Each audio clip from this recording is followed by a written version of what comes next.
It's often said that the internet killed adventure games. There are a lot of people who feel like an emphasis on multiplayer experiences and the dissolution of challenge through internet walkthroughs have harmed adventure games forever.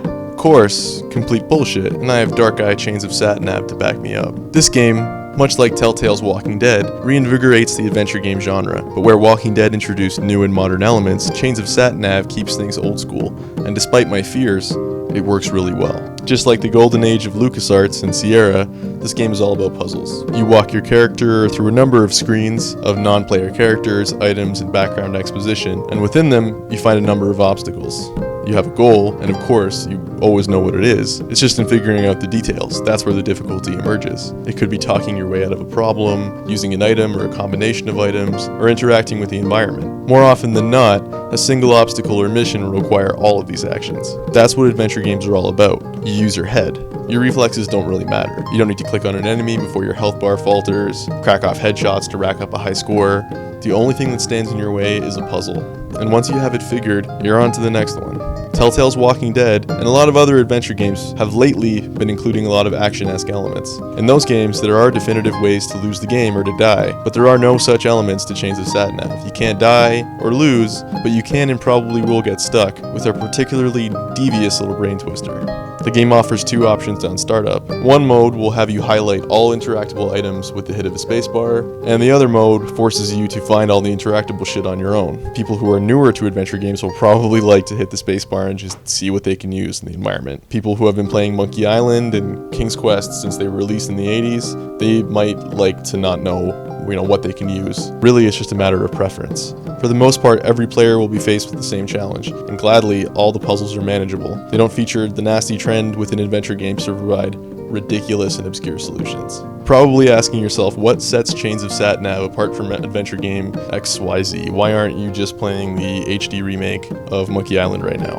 Well, it's the story and the visuals. Chains of Satinav is mechanically a very sound game, but its strongest suit is actually its presentation. The game features a hand-drawn environment. It features a sort of subtle movement, flags blowing in the wind, water flowing, wheels turning. None of that sounds too remarkable on its own, but when you're faced with what is essentially a very beautiful high-resolution painting with 20 or 30 of these moving pieces, you can't help but appreciate the polish on the decidedly old-school aesthetic. The native voice acting is superb. However, the English voice acting is getting some flack for being a little cheesy.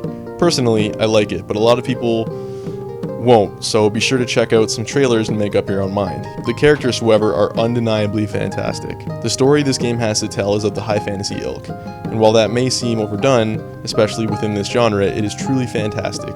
And I put it right up there with King's Quest or Monkey Island or Quest for Glory. Though it features a more serious tone than any of these games, and that's actually a good thing. It's a classic coming-of-age story. It's a young man bound to a young girl, blah blah blah, just check it out, it's good. Thematically, it succeeds. The characters are relatable and sincere, and the world draws on a medieval fantasy portrait in tune with classical Euro reads like The Witcher. Satinav doesn't give you more than you can handle. It's not King's Quest 1. You get 3 or 4 screens of puzzles before moving on to the next area, and the game drops enough clues that you won't be stuck for too long. All in all, the game will probably take you between 10 and 15 hours to complete. Then again, it is an adventure game, and if you're resolute to not use a guide or a walkthrough, it could potentially take you a lot longer if you get stuck. Satinav is a fantastic adventure game. At full price, it may seem expensive for adventure games, which nowadays are, oftentimes budget price titles, but genre fans cannot miss this one. And I'm sure anybody who's an avid reader will feel right at home with the story. It truly brings character and classic fantasy to life. Let's hope Daedlic Entertainment is already hard at work on a sequel. Check out myetvmedia.com for the full written review. Stay tuned for next week's retrospective on the classic PC game Rune, as well as a full video review of Spec Ops: The Line the week after.